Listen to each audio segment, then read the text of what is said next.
Hi everyone, I'm Ambika and welcome to my kitchen.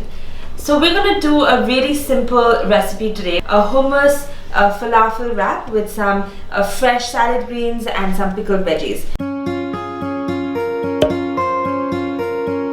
We're going to use a whole wheat multi-grain wrap and then we're going to assemble it together. So what you need to start with is just put your pan on a medium heat, and you need a few drops of olive oil, and you can just put that in and wait for it to heat up for about 15 to 20 seconds. This is nicely soft and warm, and then you just need to put it on your board. So what you first need to do is open your hummus, and then you're going to take a nice big scoop of that and you're going to smear it on your tortilla wrap.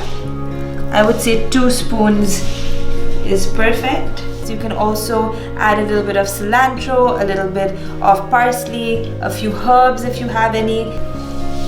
I have some pickled vegetables. So we have carrots and we have some zucchini over here. And then you have your falafel. So these are not the traditional falafels. This is made with quinoa and chickpeas both, so it's slightly more healthier. And you can break it up. 3 pieces is perfect. And that's it. It's really that simple. And then you need to just wrap it. And there you go.